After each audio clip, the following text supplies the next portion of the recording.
Here it is, NFL Week 4. We have the Eagles, Bucks, the Colts on the road to face their toughest test.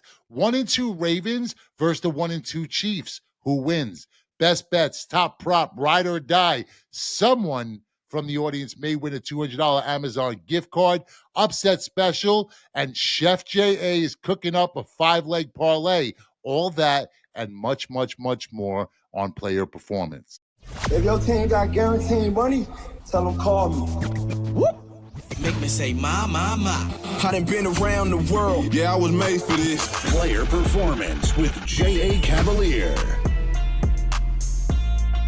Here we are, NFL Week 4. Luke, it's crazy. It's already NFL Week 4. All right, he's Luke Shuey. I, of course, am your favorite capper's favorite capper, J.A. Cavalier. This is NFL Player Performance. Go ahead, smash the like button. Thumbs up. Appreciation, always appreciated. Of course, we appreciate you guys the most. If you're new, welcome. Now go ahead, subscribe, and be sure to tell a friend, because if you're not telling a friend, are you really a friend? We do this every week. Every week, free picks, the entire board. We're going to tell you who we like, tell you why we like them, hopefully making you a smarter player along the way. We're going to get to NFL Week 4 just a sec. First, let's recap Week 3 with Tessa Hall. Back it up. One more time. All right, let's see that again. Here's your NFL Week 3 recap. Mike McDaniel is seeing the players-only meetings becoming players-only on the sidelines after a third straight loss. The Bengals are now officially sitting out every single game until Joe Burrow returns to avoid embarrassment. C.J. Stroud's game-ending interception happened so quickly that the Jags didn't have time to sabotage themselves. Exactly how bad are the Giants if Daniel Jones looks like the next coming of Peyton Manning? Speaking of the Giants, how many different positions can Cam Scatterbo play at once? He's their only hope for a win. Marcus Mariota went Oregon old school on the Raiders in an ass-kicking. What was worse for the Rams, blowing a massive second-half lead or not having a player fast enough to catch Jordan Davis as he covered the spread? Kirk Cousins will come in your trap and take your trap unless you're Michael Penix, who the Falcons will refuse to bench after a 30-0 dud. For how much they're paying Micah Parsons, can they make him kick it too when it comes down to a win? Mike Vrabel isn't going to have to worry about cutting anything off his body this year as the Pats lose again. Memo to the Broncos: stop letting games come down to game-winning kicks for the other team. Spencer Rattler is a more successful coin tosser than a quarterback when it comes to winning. The Jets and Aaron Glenn danced themselves right into a shitty flight home after letting Baker lead another game-winning drive. Caleb Williams cooked Matt Eberflus. It sounds just like last season all over again for the Bears. Marvin Harrison Jr. is going to get an ass whooping from his dad after 2 wide-open drops and a loss. Most of the league looks like the dudes trying to get on the women and children's lifeboats. They thought the Lions were the Titanic, but they're still cruising along. That's your NFL Week 3 recap. So NFL Week 3, my hot and not so hot takes. First off, the Packers. I gave them a little bit too much credit, but where I was right, Packers under 25.5. I backed the Browns defense. And in the process, I was able to avoid the offense altogether. Kept Joe Flacco and the offense completely out of equation. Luke, what did you think from seeing your pack? Was it go pack go or no pack no? I'll give you guys credit. I'll give J.A. credit. He called it. There was going to be a low-scoring game throughout. What I didn't see was the Browns' defense being that elite. I'd say they're here to stay. Cleveland's front line is outstanding. Where was I right in Week 4? Beer selection, baby. It's Oktoberfest season. You know, the beer selection usually comes after you burn all your tickets. You know that, right? My not so hot take, and probably nobody will ever be more wrong than I was about the Falcons. Apparently, defense and run game does not travel. What did you think about that Falcons collapse? Or is that just the NFL division game on the road against Carolina? It felt like the Panthers finally said, hey, Bryce Young can play a little bit. And Penix showed that he's not going to be just a consistent gunslinger. But like you said, I was surprised that they couldn't get Bijan going on the ground. That really was where things went wrong. And Penix wasn't able to come from behind. So I don't know. It looked like a classic NFL, Carolina shows up out of nowhere as a team and throws a 30-point shutout. Good news, wasn't your 20-dimer, Jay, because on max bets, I ride them with you. 6-0 so far through 4 weeks. That's right. Perfect on the big plays. Perfect on the big plays. Now, I had the Steelers, and look, it's just a situation of better lucky than good, right? Steelers had no business winning that game. I had absolutely no business cashing that ticket, but somehow the gambling gods were smiling down on me because I ended up cashing that ticket on the Pittsburgh Steelers, but the Patriots outplayed them. I didn't feel like I won with the Pittsburgh Steelers. More so the Patriots gifted me, a couple dimes in that game. Yeah, that was a tough one. I can't wait to talk to Steelers, this week because Aaron Rodgers, I followed him closely as close as you can for the last 15 plus years. And he didn't win that game by any means. But I'll tell you what, Jaylen Warren in the prop game, he's getting it done. Name to look out for the rest of the season. All right, now the NFC, right? The picture's becoming a little bit more clear, and it typically does around week 4, week 5, maybe. It was up in the air, but I think the picture is, all the fog is starting to clear up. It seems to be right now. What do you see? Maybe a 4 or 5 team race, right? We have the Philadelphia Eagles, the Rams, the Packers, the Lions, and maybe you want to throw the Bucs in there. Although I do think Baker reverts back to Baker reverts back to the Baker we all know and love, the ones that we all know and trust, although Buccaneer fans won't be able to trust much. It does seem like a 4-legged race right now. You want to throw in the Bucs, that's fine. There's your dark horse, the Bucs. But to me, it feels like a 4-legged race. I have to agree here. I'd say with the Bucs, they're just right now they're not healthy enough to be a real threat in the NFC. What I will say, which is going against my Go Pack Go, I am on the Lions. I don't see how the Lions don't win the NFC. I'm huge on Detroit this season. It hurts me to say it, but goddamn, I will back Dan Campbell this year. That's crazy because I actually have I have 2 Super Bowl tickets, and after Monday night, I now have 3 Super Bowl tickets, right? So my 2 Super Bowl tickets were the Bills and the AFC. I was as confident coming into the season as anybody could ever be confident about an NFL future play, right? Now, is it a lock? No, of course not. It's an NFL fucking future. What did you get it at? Like plus 600, plus 700? Yeah, a ridiculous number. Actually, I had 2 bets that I was pretty confident coming into the season. The other one is Mike McDaniel to be fired, and that one's all but a lock, right? And then I had the Bills to win the Super Bowl, and then I always pick an AFC and an NFC team. And no shocker, every year in the AFC, it's always the Buffalo Bills. So I'm just going to keep riding it till they get there, right? And then so I did hit when Stafford got to the Rams and won the Super Bowl. I actually hit that year. And I actually back on the Rams this year. I was back on the Rams this season. And there seems to be something when you have a really good top quality quarterback and he signs with a new team that's laden with veterans and stars. They just don't have that guy at the quarterback spot. They seem to win the Super Bowl. And that's what you saw Peyton in Denver, and then you saw Brady in Tampa, and now you saw Stafford in LA, right? So I had a sizable play on that. I cashed that. I went back to the well with the Rams this year, but honestly, it was more so just because of the losing of the OC and DC in Detroit. I would have been on Detroit in that spot, but I think after Monday night, after what they did, and listen, it wasn't what they did to Lamar. It wasn't even as much as what they did on defense.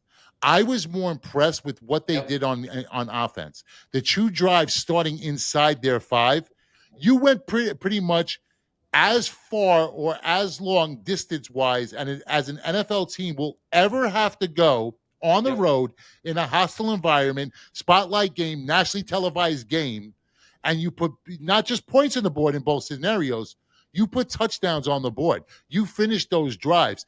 They made a statement on Monday night, and they made a second back-to-back statement after the clunker that they put up against your Packer team.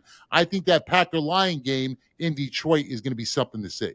It's going to be a great one. And to finish that off, I agree. It wasn't just the way the offensive drove down the field, too. It was the play calling. I love the play calling. He got creative. He pounded the rock consistently, which we needed to see. And most of all, he still had the balls to go for it. We saw 4th and 5 at the end. Lobs went to St. Brown. It's all you want to see in Detroit. I am locked in going forward. All right, and then on Sunday night, Chiefs played the Giants, right? They ended up winning the game. They ended up cashing tickets barely. I mean, it took Russell Wilson to hit the upright and throw the ball through the uprights I think we and knew through the and the we knew tunnel. Kansas City wasn't going 0-3. They just simply weren't going to go. And then it looked like he was trying to throw the ball to somebody in the tunnel in that game. But the Chiefs are a bad football team. I don't care if they won the game. You know, the narrative is that Andy Reid's going to make the playoffs. Patrick Mahomes is going to make the playoffs. There's no way the Chiefs are going to miss the playoffs. But, you know, like I said in week one, or was it week two when we were talking about the Eagles-Chiefs game, actually week two, and in week one I faded them as well. This was actually the first week that I was actually on the Chiefs. I said if you're backing and you're betting the Chiefs right now, it's nostalgia. You know what I'm saying? You're not betting for profit. You're betting for the names on the jersey and the who were. You know what I'm saying? That would be pretty much like backing the Aaron Rodgers all this last season on the Jets. You're betting on the past. You're betting on what they've done. Because if you really look at it, these guys have way more questions than answers. And it's not just missing receivers. Everybody's going to put these big notes, you know, on Worthy, on Rice, and when they come back, that's great. When they come back, they'll be an offensive football team that's going to be able to score points. But the offensive line is still a sieve. The defense is not that stop brick wall that it once was. There's room to be had in the secondary. There's yardage to be gained on the ground. There's nothing that I like or love, I should say, about the Kansas City Chiefs outside of Patrick Mahomes, right? So if you take Patrick Mahomes off that team, they're trash. And I get it. He's the quarterback. He's the top spot. He's going to be the guy, the conductor, the guy that drives the engine. So, of course, having a top tier, maybe the best quarterback in the league makes a difference. Though I say Josh Allen's the best in the league. Whatever. That's an argument for a different day. But my point here is this, right? There's not a whole lot to like about that team. Worthy is still a one-trick pony, right? Worthy is take off, run as fast as you can down the sideline, and I'll throw it up to you, and we'll play backyard ball. And Rice is a quality receiver, but he's almost 2 years removed from football now, right? He didn't play much last year. He hasn't played yet this season. What are you really expecting to get out of Rice? Like, how good do you think Rice is going to be? So I think the Chiefs are done. I think it's the end of an era. I have to agree here because what you see Mahomes, he's trying to win football games. He's running for his damn life. O-line can't block. He's like leading the NFL quarterbacks in rushing almost. Which is that's not how they're going to win games. And the defense is not what Spagnuolo has had the last few years. So I couldn't agree more. Kelsey's aging, receiving core unknown, defense question mark. I am not a Chiefs guy this year. Second that, baby. All right, so now where I've been hot basically all season long, not a losing week, knock on wood. Another profitable week for me. NFL on the season. Knock on wood. NFL on the season 42-17. That's 71%. That's 6-0 are my really big plays. Elite overall 11-1. Let's run it back. Let's bring that momentum into this week. Luke, you hear that? You hear that? Chugga, chugga, chugga, chugga. You hear that? Chugga, chugga, chugga, chugga, chugga. That's right, guys. The money train is pulling into the station. Here we go. NFL Week 4. All aboard! Vikings at Steelers. Vikings are laying 2.5. The total here is at 41.5. Now, this is the double game. And look, I got to be honest. I absolutely hate the overseas games. I hate the NFL in Europe. I hate the NFL in these Spanish countries. I hate them in Brazil. I mean, listen, athletes are about routine, right? And nothing throws off routine more than a 6-hour flight to Ireland. I had the Steelers last week, as I stated, but it was more of a Patriots loss than it was a Steelers win. I'll take the credit. I mean, I can't take the credit is what I should say. What I can say is I will take the money. I'll take the money. You know what I'm saying? You want to gift it to me? I'll take the fucking money, but I absolutely cannot take any credit on that. It's also crazy to think, right? I really can't trust Carson Wentz to go out and pitch another perfect game. Look, so I don't want to bet this game. I'm not going to bet this game. To be completely honest with you, I would rather do hot yoga in a porta potty at Coachella than to bet anything here. Luke, who do you like? Thank you for the imagery there. Wow, I don't know how to cap after that. What did they say? Namaste? Namaste? Namaste. Oh, namaste. Luke's done some yoga in his time. You could tell. So you're right, though. A 6-hour flight, it's hard to handicap what these guys are going to do. Wentz didn't have to do anything last week because Browning kept handing him the ball, the Vikings defense. So we're in Ireland, though. Jay, wake up, grab a coffee, get a little frisky if you want, and watch Aaron Rodgers try to beat Brian Flores. I do have a stat here that's important. Vikings 4-0 all time in international games. That's the best mark of any team in the NFL. Didn't they play Aaron Rodgers last year when he was with the Jets? Wasn't that the London game and they just fucking whooped up on him? Fucking stomped him. And well, actually, he made it close at the end, but yeah, I remember that game, and I thought it was Minnesota. So Brian Flores definitely has Aaron's number, right? Yes, 100%, and he's in his head. Aaron, in all of his interviews, gives Flores credit as one of the best to do it in the NFL. An important factor here too: Aaron played for Green Bay a couple years ago in London and got his ass beat by the Jets, I believe, in a horrible, horrible loss for Green Bay. So he doesn't play great overseas. I think there's something to take advantage of here for the Vikings. Vikings allow now I'm going to talk prop game. Vikings allow just 4.6 yards per pass attempt. That's number 2 in the NFL. And this is also a good stat for you, Jay. Aaron averages by far the fewest air yards per throw, just 5 on the season. And he throws 37% of his passes at or behind the line of scrimmage. So he's not getting the ball downfield. So that's all good for Minnesota. Where am I going with this, though? 2 picks for you. Primary pick, Aaron Rodgers over 30.5 pass attempts. I think the Minnesota defense forces him to throw all game. I think they get a lead and he throws short yardage plays. Secondly, I think the Pittsburgh plays from behind. I don't think that Minnesota allows a deep ball. They're going to be in prevent coverage. Under 35.5 yards for the longest completion. No way Aaron sneaks a bomb in here overseas on the Vikings D. That's right. Rodgers over 30.5 pass attempts. Under 35.5 pass yards for longest completion. That's 2 picks. Prop master, book it. Easy. You're going to hurt yourself when we're just starting this show here, buddy. Fired up already. All right, Luke is all over Aaron Rodgers, up and down pretty much in that one, right? So there you have it. Luke is on Aaron Rodgers props for the early game. Listen, I don't like this early start of the games, right? Like I like to wake up, have my coffee, be in my process, and dotting I's, crossing T's for the games to come. I don't want background noise of some game being played in London, especially when I feel you're not getting the best brand of football when they're playing these games overseas. The turfs aren't the same. You know, some of these guys just touched ground for the first time in some of these countries. You know, they're visiting for the very first time. So, of course, there's going to be some sightseeing. They're all out of routine. I don't like it. I think it's the worst brand of football that could possibly be. And like I said, more importantly than anything else, I want to stay in my routine of doing everything I need to do for the Sunday early games, for the 1 o'clock starts here Eastern time. I don't want to sit here worrying about an early game, worrying about tickets on an early football game. That's just not what I want to do. That's not my version of the best way to spend your Sunday morning. Is at 9 o'clock. I'm going to wake up, roll out of fucking bed, and there's some game being played in Dublin, Ireland. I just think it's ridiculous. And you're sweating out a game that guys aren't playing their best.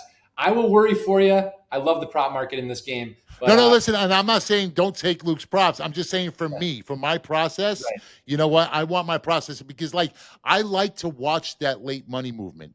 I like to watch where the line's moving. I like to get a gauge of the temperature of the betting public prior to game, and I like to see where the sharps are coming in with that late action. Are they hedging certain plays because they no longer like the number? Are they now jumping on something because the public took a number too far up? I like to watch that. And if I'm sitting here with $10,000-$20,000 on a fucking game in Ireland, maybe there's something I miss, which basically ruins the rest of my day, and I can't have that. Commanders at Falcons. Commanders are laying 1.5. The total here is at 45. Now, it's crazy. I gave out the Falcons last week as a free pick, and people acted like I stole their fucking lunch money. It was a free pick, and free picks last week went 5-2 on the week. And yet, all I'm hearing, Jay, you don't know ball. Jay, you suck. Listen, I've made money every single week this season in the NFL, and I'm not just talking about little numbers. I'm not talking about little bits and pieces, couple $100 here and there. I've made huge money so far this season. Look, it's impossible to bet without knowing the status of Jaden Daniels, right? One would expect that Michael Penix is going to play better. I mean, it can't be any worse. You go on the road and you lose by 30 to the Carolina Panthers, it absolutely has to get better because that's about as ugly gets when it comes to NFL football. So as far as I go, it's still a wait and see on Jaden Daniels. It looks like he's not going to be in this one. And after winning last week with Mariota, why risk it, right? Like it's almost like you're rolling for, you're playing with house money. So why take the chance with them? Luke, you targeting anybody in this game? Yeah, and Penix Jr. didn't even just look bad. He couldn't score a damn point against Carolina. I mean, come on. You can't score a point. What the hell are you doing? And I agree. Mariota looked super great last week. They even called, I'll give the coordinator credit, called a great game plan, ran Mariota a ton on designed runs, and he looked kind of like his younger self out of Oregon. Anyways, to this game, the Falcons looked as bad as you could. We get that. We get it out of here, get it out of our system. I do think there's a spot you can take advantage of in their offensive game plan this week and script management. I think it's important. I believe offensive coordinator Zach Robinson is going to pound the rock early and often. I think you have to. He's notably moving. He actually was quoted saying this. He's getting out of the box. He's going to be on the field watching his guys. And when you do that, you give your best athlete the ball all game. It's Bijan Robinson. Penix Jr. is going to be a little more hesitant. He threw 2 picks. People are starting to doubt him. I think Robinson feasts. We are facing, though, this is a big caveat, Washington has a phenomenal defensive front, so I'm not going to bet Bijan's yardage in this game. Rather, we love his attempts. He's going to get pounded early. Over 17.5 rushing attempts is a super solid free pick. Might make my VIP card. I have him pegged for 20-plus carries. You know what we say. Book it! Yeah, usually where you beat Washington is you beat them through the air, not on the ground. Agree. All right, like I said, this is still a wait and see for Jaden Daniels for me. Saints at Bills. The Bills are laying 17. The total here is at 47.5. Now, there was once a time where the Saints would just be an absolute autoplay, but those days are long gone. Like peace and quiet in Luke's house, right? Look, I'm not laying 17. I can't take it with the Saints either. I'd rather babysit all 6 of Luke's kids. Shit, I got 6. I'm almost catching up to Sean Alexander. Did you hear that? He's got number 14 on the way. but not Tyreek. And shout out, Sean, all 14 with the same wife. You got to love it. Represent. I'm not getting to 14. I got 3, and I can barely keep my head straight. Jay is right. No peace and quiet here, which is why we're on an anniversary trip this weekend. Beers on me. Are you on anything here? Oh, in this game? Yeah. So, yeah. What am I betting on? So, do I think Buffalo gets the shit kicked out of them? Do I think Buffalo kicks the shit out of the Saints? Absolutely. It's a spread of 17. But the Bills' props offensively are super hard to project. They spread the ball efficiently, and we know they control clock. They dominate possession of the ball. So what I like is the opposing tight end here. Jay, have you seen what Juwan Johnson's doing though for New Orleans? It's kind of crazy. Yeah, who are you on, bro? Juwan Johnson. If you haven't seen his stat line, it's nuts. Saints have been trailing almost every game this season, so they keep airing it out with Rattler.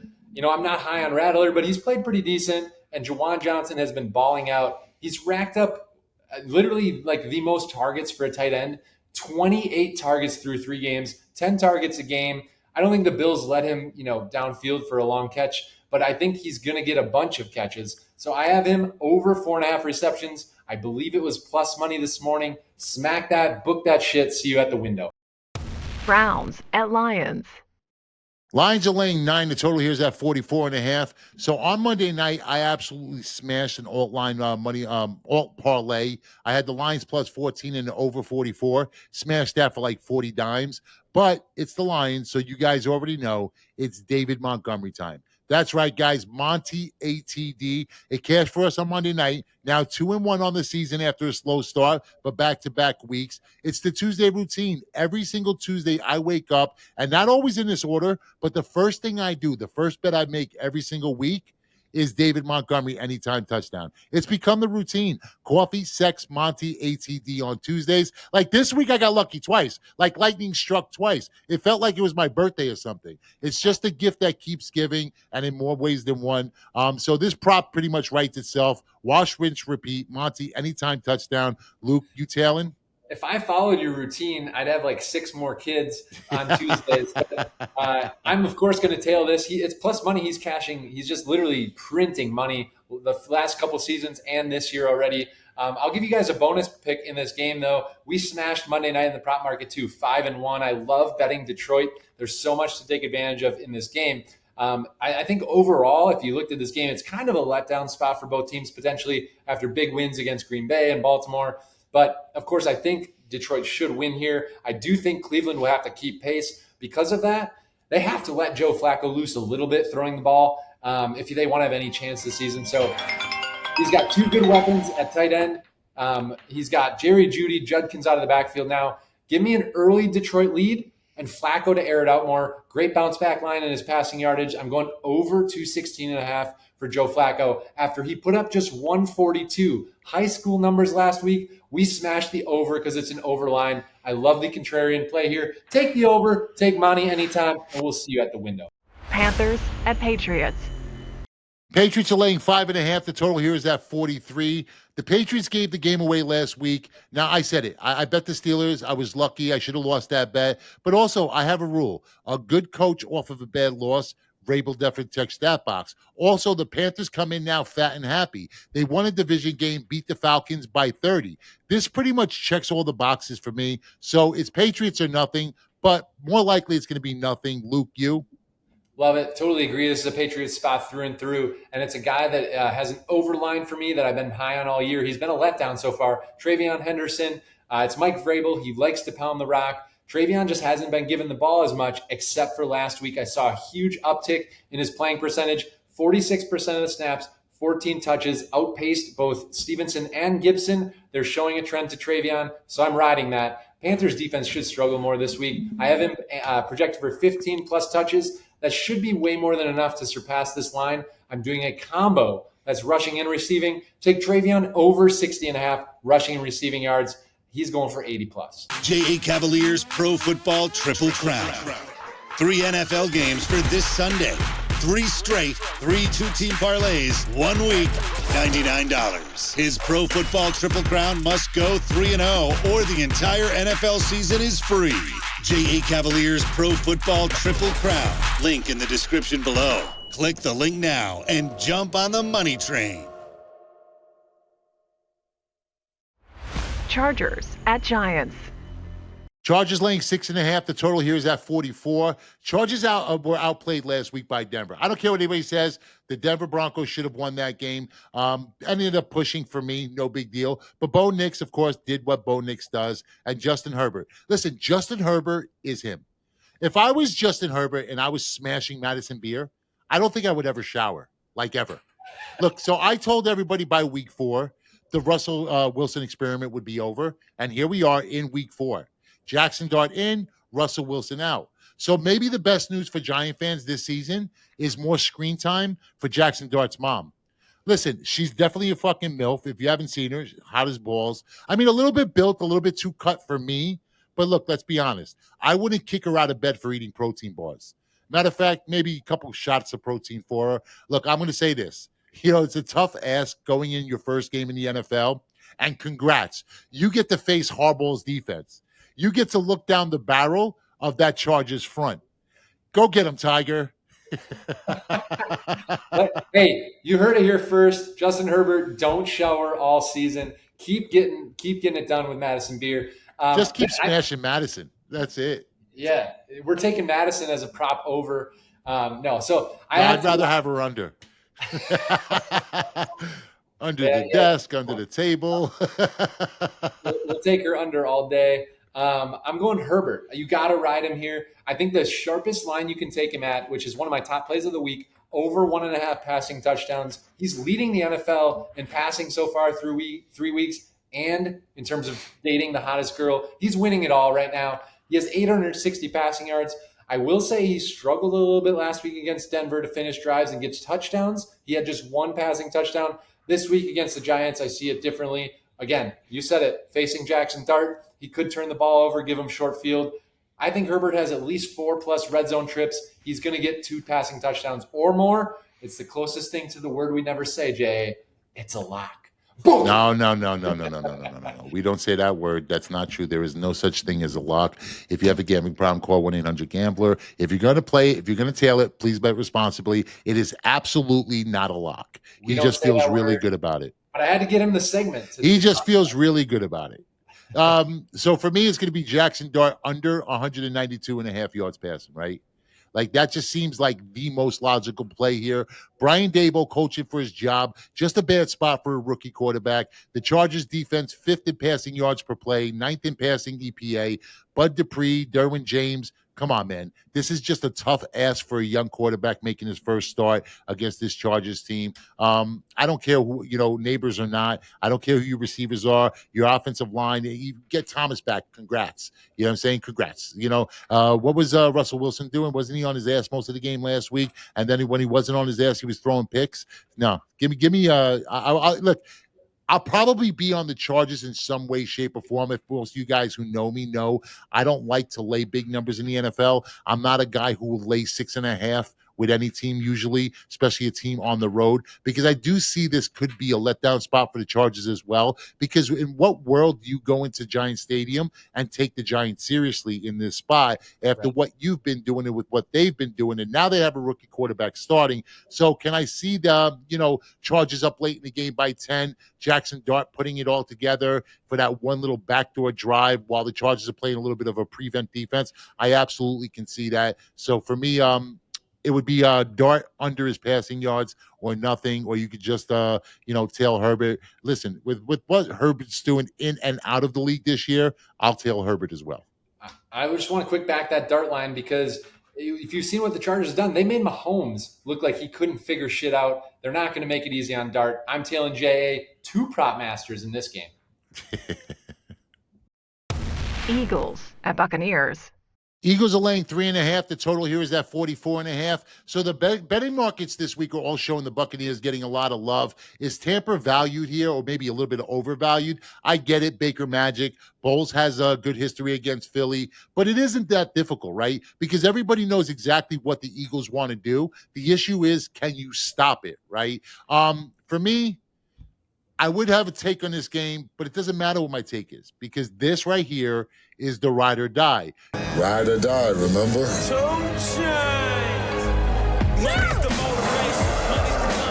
guys all know how this works. Luke's going to say it. I'm going to play it. It wins. Somebody from the comments is going to cash a $200 Amazon gift card. Luke, load them up. Give them the ride or die. Yeah, and this is a contrarian take. You guys, it takes balls to win, and scared money don't make money. I am fading Baker Mayfield in the rushing category. That's right, under 17.5 rushing yards. And you're going to laugh when you look at his stats, but it's sharp as shit. So far this year, he's absolutely lit it up on the ground. He's scrambled because the O-line is struggling. He has 112 rushing yards on the season, 9.7 yards per carry. But what do the books do? They post his line less than half his season average at 17.5. Super strong line for the under. They expect big regression from his 30-plus yards per game so far. And key point here, last season, Philly played him in one game, held him just 10 yards rushing on 4 carries. They're going to spy him this week, knowing one of the only ways he can move the ball is by scrambling. Guys, lock in Baker Mayfield. Under 17.5 rushing yards. And I want to get you guys some of J.A.'s money. There it is, ride or die. Baker Mayfield, 17.5 yards rushing. 17.5, correct? That's the right number? Yes, sir. Under 17.5 rushing yards. That cashes. Somebody from the comments wins a $200 Amazon gift card. Right now, go ahead, comment Baker. Titans and Texans.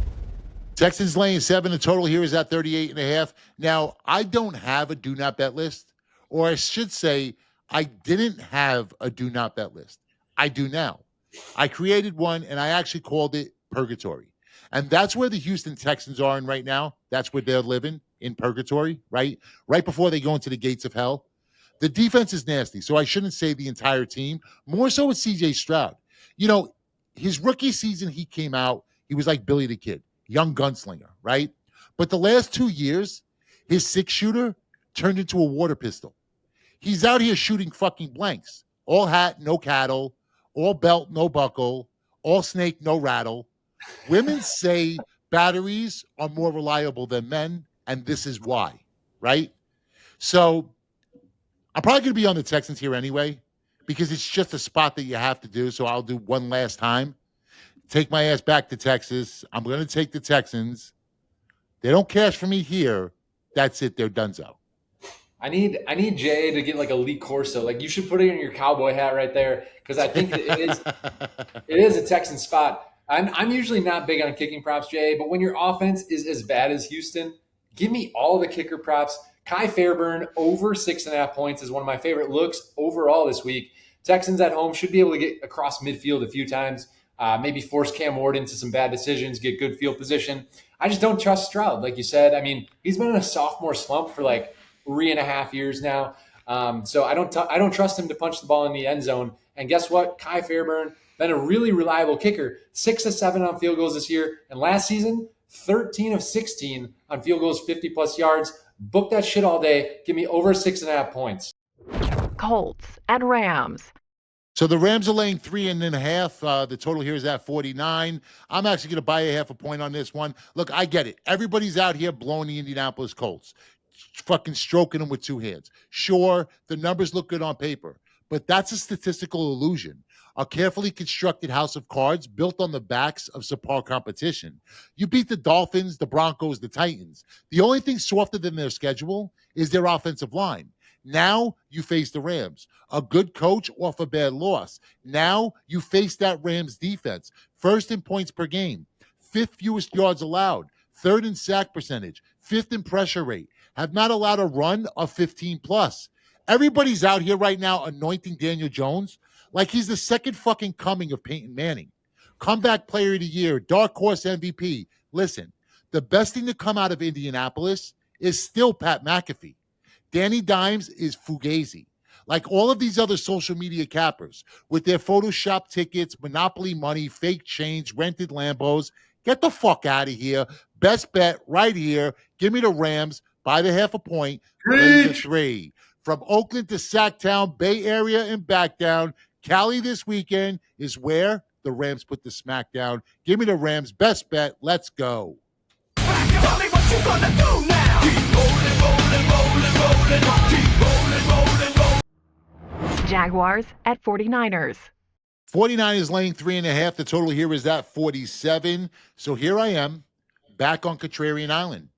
The weather was really nice to us last week. Bears cashed outright over the Dallas Cowboys while the world was on the Cowboys. But here I am, sitting in my beach chair, crystal water lapping against the shore, white sand under my feet, a cocktail sweating in one hand, and a bunch of women laughing in the background. And I'm staring at it again. I'm staring at my ticket, knowing that I'm the only lunatic alive on the Jaguars plus the 3.5. The rest of the world, the mainland, civilization, all running to the window, screaming, chanting, riding the 49ers like it's a parade float. Me, I'm alone, isolated, sunburned, and honestly, I love it. Understand this, being alone, taking in nature's beauty, offers a certain peace, a clarity, a calmness. So go ahead, tell me I'm crazy, but you're stuck in traffic while I'm sitting here sipping mojitos and cashing tickets. My island, it's beautiful. But more importantly, it's profitable. Ravens at Chiefs. Ravens laying 2.5, total at 48. So we were originally going to go head to head. We were going to do a 1v1 here. You like the Ravens. I basically early in the week, I dug in on KC, but I can't do it. I can't get to the window with it. Ravens have the better roster top to bottom, right? They, had they won on Monday night, like had they just won, forget the cover. Had they beat the Lions on Monday night, I'd be all over Kansas City in this spot. Yep. But I like a good coach off a bad loss. I like an angry team. Listen, the sharp in me isn't going to allow myself to bet the Ravens. Henry fumbling like he's fucking Oprah giving away balls, right? You get a ball, you get a ball, you get a ball. I still say that Lamar is a glorified running back. And it's crazy that all of the talking heads that had Lamar in the top 5 are the same people that have Hurts out of the top 10. Still, this is a Chiefs number. This does seem, but it's a Ravens spot, right? So I can't get to the window on either side because the number screams you have to take Kansas City. You know how good Patrick Mahomes has been as a dog. You know how good he is as a short favorite of 3 or less. But still, this is a Ravens spot after they lost on Monday night, another Henry fumble. And listen, let's be clear because everybody on social media talking shit about Henry, and I'm talking shit about Henry as well, right? However, that game was lost before it started. The Lions came in to play football. The Lions did what they had to do on both sides of the ball. I put that more on Lamar's back than I do on Derek's back. Your thoughts? Agreed. Lions came in and played smash mouth football. So what we're gonna, I'm going to skip the props. Fuck the props for this game. I'm all over Baltimore because all we're going to hear is, oh, Mahomes is a home dog. Mahomes is a home dog. That's all we're going to hear this week. Everyone's going to suck up to that. Want to know what I like? Lamar Jackson and this Ravens team with an underdog mentality, coming off a loss like last week, sour taste in their mouth. I have the Ravens facing the Bills in the AFC Championship. I don't think anything changes, even though they're 1-2. They still win this division with Burrow hurt, and I think they're going to cause some havoc in Arrowhead this week. Maybe I'll be on the Chiefs once Rice and Worthy are both back healthy, but this offense, not near its potential. Do not touch KC this week. And one last thing. I know people are hating on Lamar. I know that he does struggle hanging on to the ball too long, but guys, give the man some fucking credit. He just passed Aaron Rodgers for the highest QBR in NFL history. That's pretty fucking impressive. I'm going to leave it at that. Bet Baltimore this week. I love them on the spread. You have to do something to get credit, right? And listen, all these cute little TikTok dances that he does, it doesn't translate to dubs, right? And there's going to come a time, and listen, we might be here, right? We might be at that time right now. We might be at the time where all of the dancing no longer works for Lamar. What then? Like, right? Because, he's yet to show us the ability to beat you from the pocket. I know the Ravens, key losses on defense, and they're going to get healthy, so they're going to be better as the season goes and as they can rely more on the run and play, and play defense off of the run. But what happens in that drive where you have to make plays from the pocket? Because anytime he's ever played a defense that's put him in that position, he's yet to be able to show he can do it. He hasn't done it. And in the biggest moments, he shrivels up to little raisin nuts, right? So that dancing no longer works. When you have guys fast enough at the linebacker spot these days that can shadow him. We saw it with the Lions. He wasn't getting away from anybody. He's not running away from linebackers anymore. These guys are basically what safeties used to be. Yeah. And now they're playing the linebacker position. So as soon as he loses a step, Lamar's done. Do you think he can evolve to the pocket passer? No, because you know what? At this point, he would have already evolved. That's fair. I mean, listen, any smart coach would have said, stop running. You're going to get hurt. Stop running, right? But to have the highest QBR in NFL history, it's not like he's only throwing on the run. Like he is, but it's likely a lot of, play action where guys are wide open. So, but if you're running the ball with Derrick Henry as successfully as they do, and Derrick Henry's breaking off these big chunks, because Derrick Henry is like a bomb in himself, right? Like he hits a hole, he gets legs, he's gone, nobody's catching him. Lamar also a threat to run. So if they're getting their big plays on the ground, it's really not that difficult to throw these little passes. And more so, these deep passes are wide open. Like they're not open by a yard or two. They now become open by 3, 4, 5 yards, which in NFL like translation is holy shit. That's like throwing a ball into the ocean. And so, I was actually going to make that as my last point on your side of things is yes, he has the highest QBR, but because he has the largest yards per pass by a mile, but it's because guys are wide open. It really is. Because, yes, you know what? It's easy to throw the ball downfield when your running back is Derrick Henry, right? It's because just the threat of Derrick Henry, you can't double these wide receivers because the safeties have to creep up a little bit to help with the run game. These linebackers, can't check tight ends. So you saw Mark Andrews wide open all night. Like Detroit took a stand, put their foot in the dirt and said, you know what? If you're going to beat us with Andrews, have at it. What you're not going to do is you're not going to beat us with Lamar running. And that's what they did because you have to give up something. You know what I'm saying? To take away something, you have to give up something. And I think what they decided to do, Detroit, wisely, is we're going to take away Lamar beating us on the ground. And if he's going to gash us because a guy like Andrews is going to have more room to work, fine, so be it. Look. And then they earn it. But I do think, I think this game, and maybe we'll look back on it and say that I'm wrong, but I think this game is where we say, all right, this is Baltimore and Buffalo's conference. It's no longer Kansas City's. That's my opinion. Well, I think Kansas City is done regardless. But like I said, it's definitely a Ravens spot, but the number screams Kansas City. Bears at Raiders. Raiders are laying 1. The total here is at 48. So I'm going to be on the over in this one. We're heading to Las Vegas. You got to give me the over in this spot. Like, you can't go to Vegas and bet the under. That's just un-American. Vegas isn't a vacation, it's a drug, right? Pure, uncut adrenaline, dressed up in neon and champagne. The high starts the second you see the lights from the plane. The desert turns into an adult amusement park, right? No off button. The energy is constant. Fast cars, fast women, fast money. You hit the strip and suddenly you're bulletproof. You've got chips in your pocket, a drink in your hand, and you're ready to roll. That's exactly why we're so drawn to overs in football games. The over is fucking chaos. The over is everything that we love about football. Big plays, 60-yard bombs, busted coverages, pick sixes, points, points, points, and more points, piling up like poker chips. The over is instant dopamine hit. The under is basically melatonin. It's boring. Who wants fucking to root for a punt and field goals?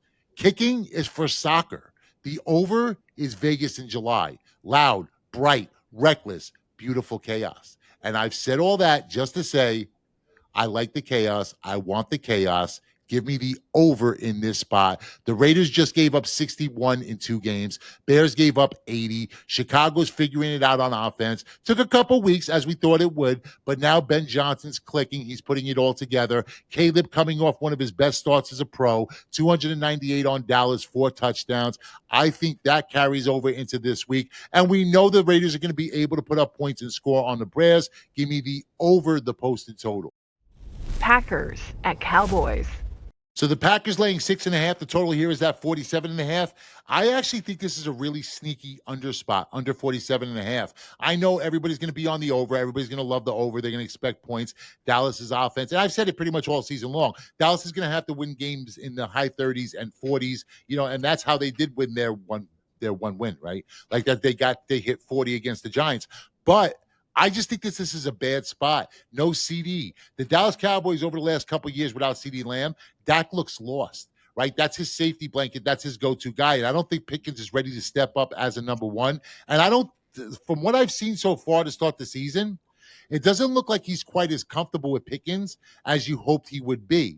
And then, of course, you also figured that CD would be there through the season. So I think that they're going to have to rely a lot more on the run, because the last thing you want is you don't want that Packer front teeing off on Dak. You don't want them to become one-dimensional. You know what? And if they're going to become one-dimensional, that one dimension needs to be Williams running the ball, right? You need to trust and lean heavily on your run game, because if you're just having Dak drop back, I don't care how good Dak looks. I don't care his diet. I don't care his workouts he's been doing. He's going to get eaten alive. Micah Parsons is going to come up amped up for this game. The Cowboys offensive line is going to be just as amped. I can see some dirty play here. I can see guys chipping Micah.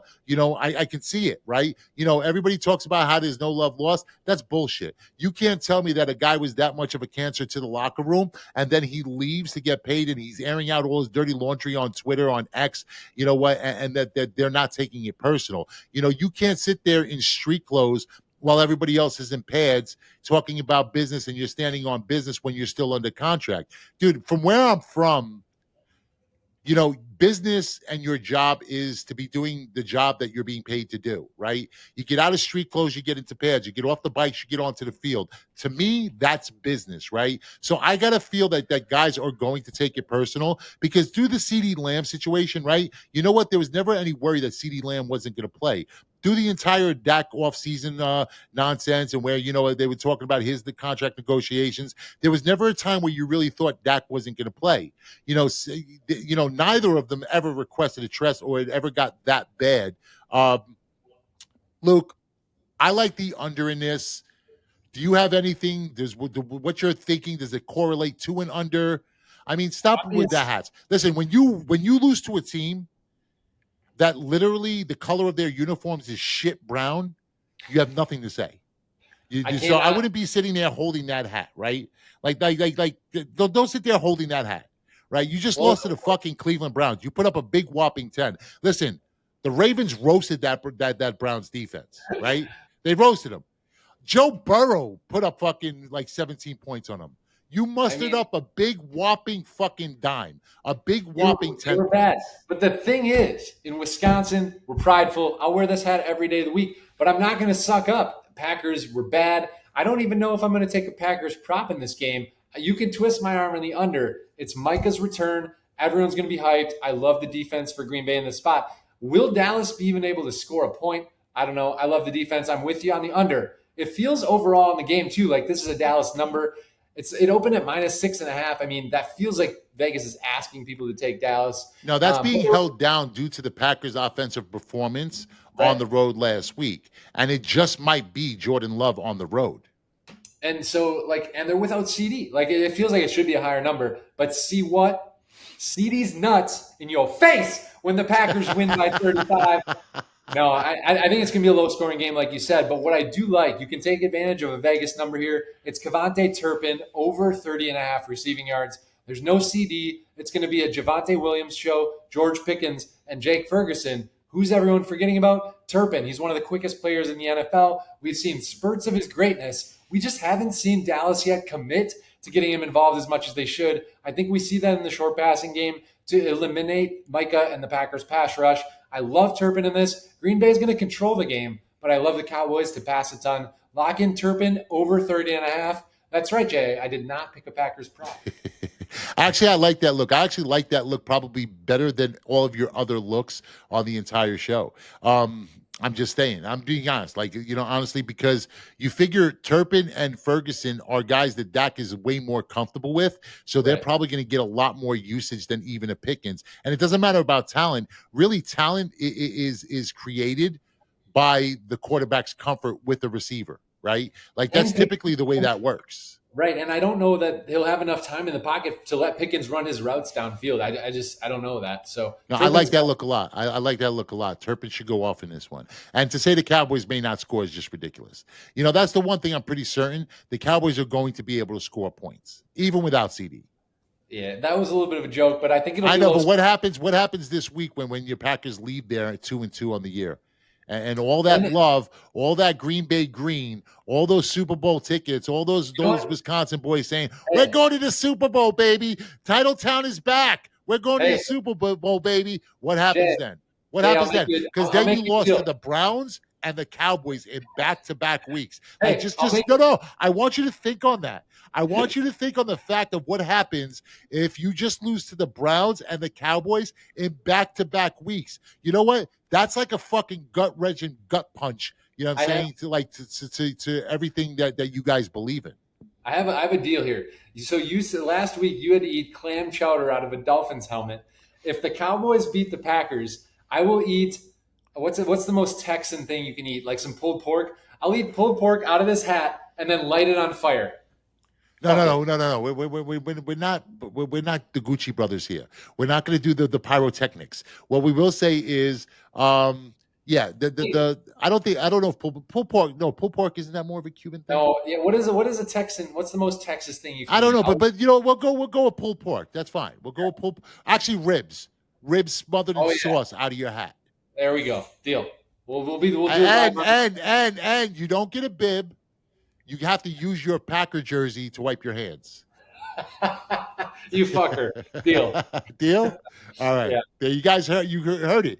If the Cowboys beat the Packers, next week on the show, Luke Shuey is going to be eating ribs out of his Packer hat, and he's going to use his Packer jersey to wipe his hands. I almost had no rooting interest in this game. I think that really just changed.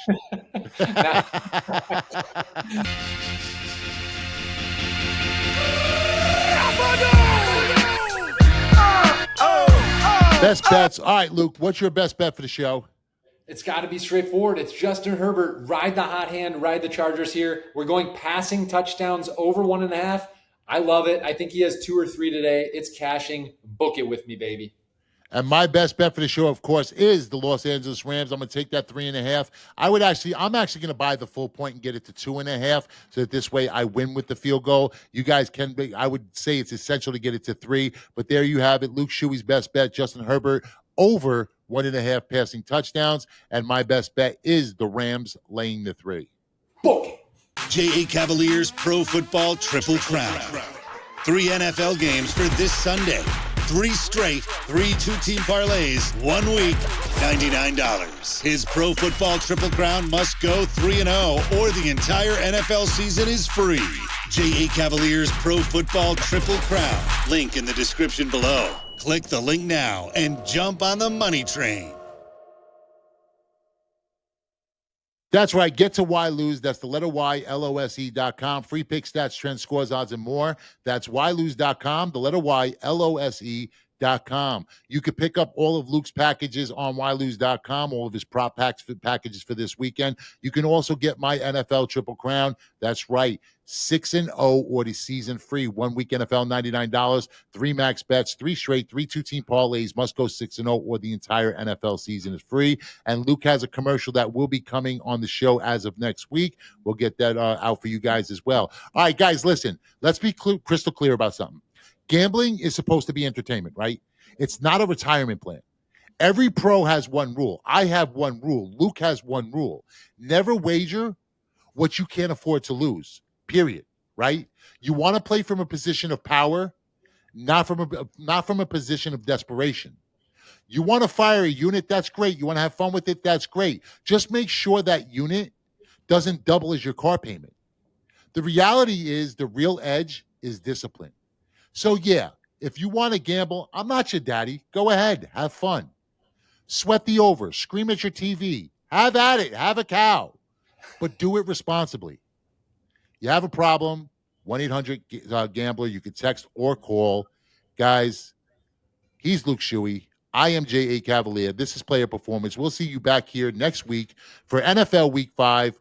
But until then, remember that with your head, not above it. Cut my life into pieces. This is my last resort. Suffocation, no